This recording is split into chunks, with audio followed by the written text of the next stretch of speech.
The Global South has many problems. We are congested by traffic. We are living in fast expanding cities that are out of control and which are affecting the livelihoods, the condition of life, development and various other things. We have problems of infectious diseases. And all these issues can have useful contributions from big data. The biggest problem that we now have is that we are not using the data. Only large corporations and some researchers based in the global north are using this data in a productive way. My organization, LIRNEasia, is one of the few south-based organizations where we conceptualize and obtain big data that is of relevance to problems of poverty. And we actually analyze the data, and we are also working on developing safeguards, developing guidelines for responsible use of this data. So in that context, I think it is important that meetings such as this should be held. However, I do believe that it is very important to actually talk to people who do big data research. I myself am not a data scientist, but I am part of a multidisciplinary team that includes data scientists. And it is in that interaction that I can do my privacy-related work. If I don't have any idea what the data is actually, what the problems with the data are, what the data cleaning issues are, what pseudonymization is, the reality, the contextualization of the data in particular disciplinary context, I think my privacy work would be extraordinarily poor. So that is, I think, the most important thing I need to say, that in a room like this, we should have at least 1/3 people who are actually hands-on doing the research so that the legal scholars can be informed. So one of the issues in the Global South, of course, is that we don't have the degree of datafication, because we are talking about unstructured data sets that are quite comprehensive, that cover large numbers of people. So depending on the country, some countries, particularly the less developed ones, there's very little datafication, so that even unstructured data doesn't exist. So you take about transportation data, you talk about various other kinds of data, the data just doesn't exist.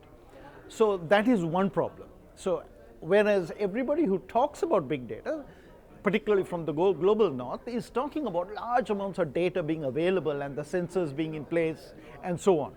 The second issue is, of course, a problem that is common to all people who are working in this new field, because the knowledge here has a half-life of maybe 18 months. So my researchers who started working on this in 2012 are now using techniques they had no idea about back in 2012. So the software is changing, the hardware configurations are changing.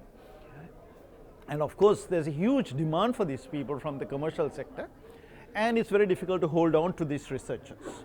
So for the Global South to have an authentic voice in this issue, they have to be able to develop both the data scientists and the social scientists who can work with the data scientists, and I think also legal researchers who can work with them together to develop the relevant knowledge and not simply mimic issues and arguments and propositions that come from the global north. They have to be contextualized.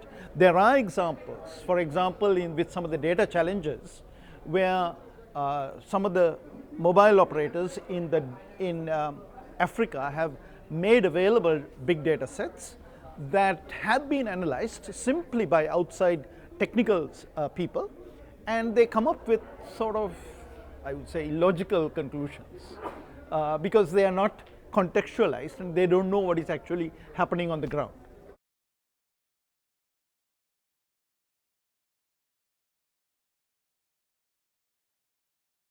The most important thing about big data is that it is nothing new.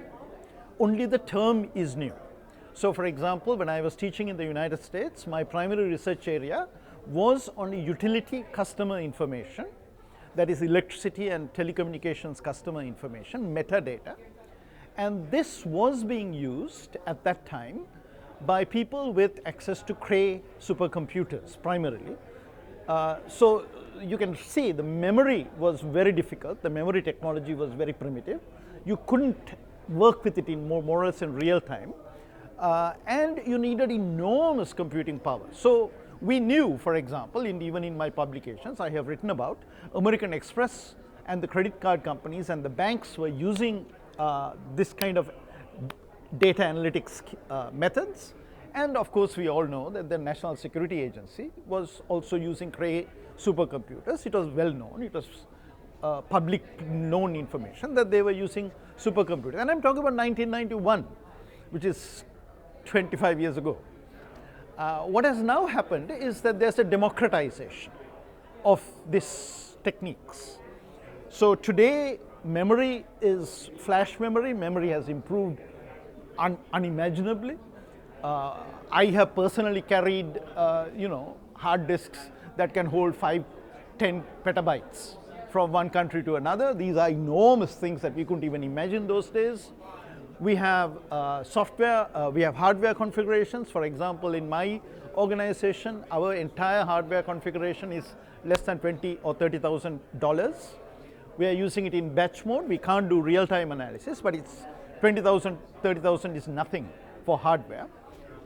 And we are using open source Hadoop kind of software where we don't have to pay fees. So there's been a democratization of this. Of course, that is the good part. The bad part, of course, is that there are significant challenges where we don't know what the harms could be. But I think we need to see what the harms of not using the data, that is having our people choked in pollution because the traffic problems are not solved, and the harms of their movements being tracked and profiled and so on in an irresponsible way. Those are the two aspects.